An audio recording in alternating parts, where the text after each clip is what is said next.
मक्का से करबला तकरीबन 1731 किलोमीटर है। ये फासला गूगल मैप के मुताबिक 18 घंटे बजरिया मशीनरी मतलब गाड़ी वगैरह में तय किया जा सकता है, मगर आज से 1381 साल पहले ये फासला एक मुश्किल और तकलीफदार रास्ता था, जिस पर इमाम हुसैन अलैहिस्सलाम ने अपना सफ़र 8 ज़ुल्हिज्जा 60 हिजरी यानी 10 सितंबर 680 को अपने अहल खाना के साथ शुरू किया। सफ़र शुरू करने के बाद तारीख़ की किताबों में 14 मुख्तलिफ मकामात का जिक्र मिलता है, जहाँ इमाम ने या पड़ाव किया या मुख्तलिफ लोगों से मिले और या लोगों से खिताब किया। इस आर्टिकल में इन 14 मकामात का सरसरी जिक्र किया जाएगा ताकि जो लोग नहीं जानते उन्हें सफ़र और रास्ते की थोड़ी आगाही हो सके। नंबर 1, अल-सफ़ा। ये पहला मकाम था। इमाम इस जगह पर अरब के मशहूर शायर अल-फरज़दक़ से मिले और उससे कूफा के हालात पूछे। शायर बोला, कूफा वालों के दिल आपके साथ हैं और उनकी तलवारें आपके खिलाफ हैं। शायर ने इमाम को कूफा जाने से रोका, मगर इमाम अपना सफ़र शुरू कर चुके थे। नंबर 2, ज़ातरिक़। मक्का से कूफा जाते हुए ये दूसरा मकाम है जो मक्का से तकरीबन 92 किलोमीटर पर है। इस मकाम पर इमाम अपने कज़न अब्दुल्ला इब्न जफ़र से मिले और इस मकाम पर अब्दुल्ला इब्न जफ़र ने अपने दोनों बेटों ओन और मोहम्मद को इमाम की खिदमत में पेश किया और साथ ही इमाम को कूफा जाने से रोका, जिस पर इमाम ने जवाब दिया, मेरी मंजिल अल्लाह के हाथ में है। नंबर 3, बतन अल-रूमा। ये मकाम ज़ातरिक़ से कुछ किलोमीटर आगे है। यहाँ इमाम ने कैस बन मुशीर के हाथ कूफा वालों को ख़त लिखा और यहाँ इमाम की मुलाकात अब्दुल्ला बन मुती से हुई जो इराक़ से आ रहा था। अब्दुल्ला ने इमाम को आगे जाने से रोका और बोले, कूफा वालों पर भरोसा नहीं किया जा सकता, वो अहल वफ़ा में से नहीं, मगर इमाम ने अपना सफ़र जारी रखा। नंबर 4, ज़रूद। हिजाज़ा की पहाड़ियों पर यह एक छोटा सा टाउन था और यहाँ पर हिजाज़ा की पहाड़ियों का सिलसिला ख़त्म हो जाता है और अरब का तपता रेगिस्तान शुरू होता है। यहाँ इमाम की मुलाकात ज़ुहैर इब्न अल्क़ीन से हुई। उसे जब पता चला कि इमाम किस मकसद के लिए जा रहा है तो उसने अपना तमाम सामान अपनी बीवी के हवाले किया और उसे कहा कि तुम घर जाओ, मेरी ख्वाहिश है कि मैं इमाम के साथ कत्ल हो जाऊँ। नंबर 5, ज़बाला। इस मकाम पर इमाम की मुलाकात 2 आदमियों से हुई जिनका ताल्लुक़ अरब के कबीला असदी से था। इन्होंने इमाम को कूफा वालों के हाथों जनाब मुस्लिम बन अक़ील की शहादत की खबर दी। इमाम ने फरमाया, बेशक हम अल्लाह के लिए हैं और उसी की तरफ लौट कर जाने वाले हैं और बेशक वो हमारी कुर्बानियों का हिसाब रखने वाला है। इस मकाम पर इमाम ने अपने साथ चलने वालों को बताया कि जनाब मोसलम और जनाब हानी को शहीद कर दिया गया है और कूफा वाले हमारी नुसरत नहीं करेंगे। इमाम ने इस मकाम पर फरमाया, जो छोड़कर जाना चाहता है वापस चला जाए। बहुत से कबाइल जो रास्ते में इमाम के साथ इस उम्मीद पर चल पड़े थे कि उन्हें माल व दौलत मिलेगी, इस मकाम पर इधर उधर बिखर गए और वापस अपने घरों को लौट गए और इमाम के साथ उनके अहल खाना समेत तकरीबन 50 लोग रह गए। नंबर 6, बतन अल-अक़ीक़। इस मकाम पर इमाम अकरमा कबीले के एक आदमी से मिले जिसने इमाम को आगाह किया कि कूफा में आपका कोई दोस्त नहीं, कूफा को यजीद के लश्कर ने घेरा में ले लिया है और उसके दाखिली और खारजी दरवाजे बंद कर दिया हैं और कूफा तशरीफ़ ना ले जाएं। यहाँ भी इमाम ने अपना सफ़र जारी रखा। नंबर 7, सूरत। इस मकाम पर इमाम ने रात बसर की और सुबह अपने काफ़िले से कहा कि जितना पानी हो सकता है साथ ले लें।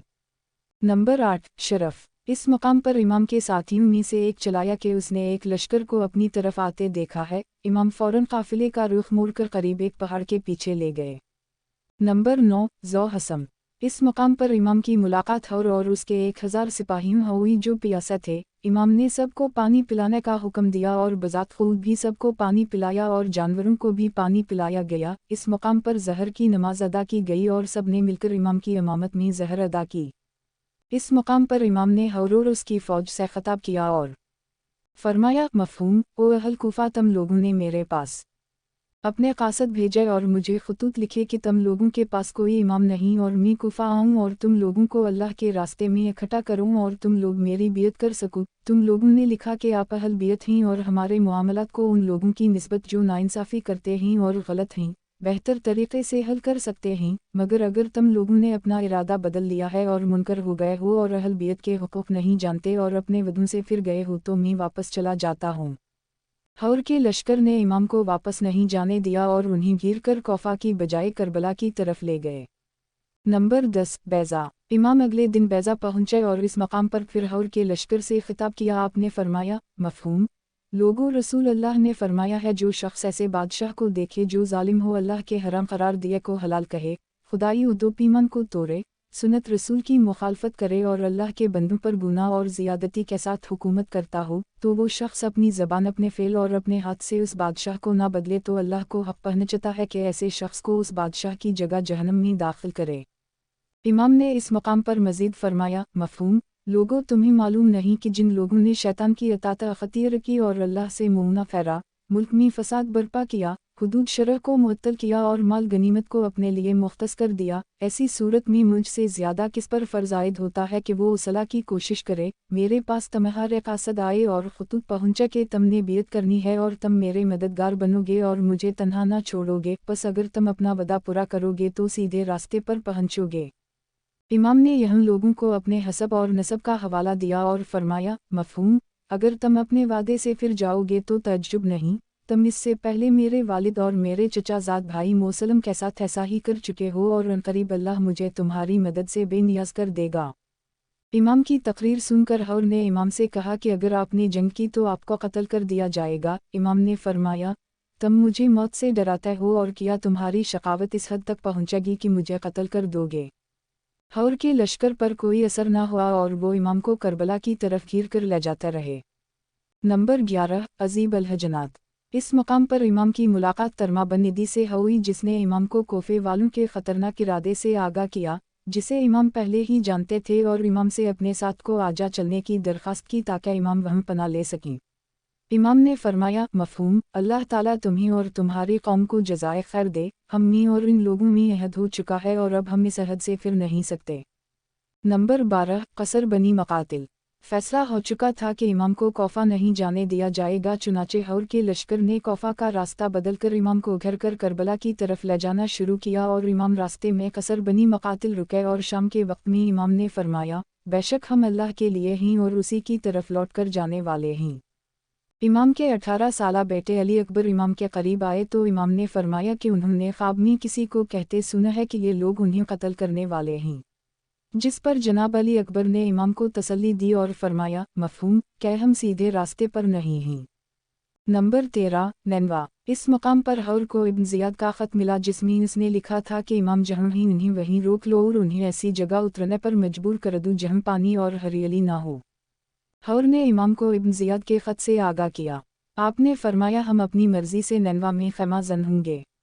जिस पर हौर ने कहा कि इब्न ज़ियाद के जासूस हर चीज़ की निगरानी कर रहे हैं, लिहाजा मैं आपको ऐसा नहीं करने दे सकता। फिर इमाम का काफ़िला एक मकाम पर पहुंचा तो इमाम ने पूछा, इस जगह का क्या नाम है। किसी ने जवाब दिया, करबला। इमाम ने फरमाया, ये करब वाओ बल्ला की जगह है, ये वो जगह है जहां हमें कत्ल किया जाएगा। Number 14 Karbala. इमाम के हुक्म पर करबला के मैदान में खैमे गाड़ दिए गए। दरिया फ़रात खैमों से कुछ मील के फासले पर था और ये 2 मुहर्रम 61 हिजरी का दिन था और ईसवी कैलेंडर पर 3 अक्टूबर 680 की तारीख थी। नोट: इस आर्टिकल में करबला के हालात तफसीला बयान नहीं किए जा रहे। इस आर्टिकल का मकसद इमाम के मक्का से करबला तक के सफ़र में आने वाली मनाज़िल और चीदा वाक़यात का जिक्र करना था ताकि जो लोग नहीं जानते उन्हें 1731 किलोमीटर के इमाम के इस सफ़र की थोड़ी आगाही हो।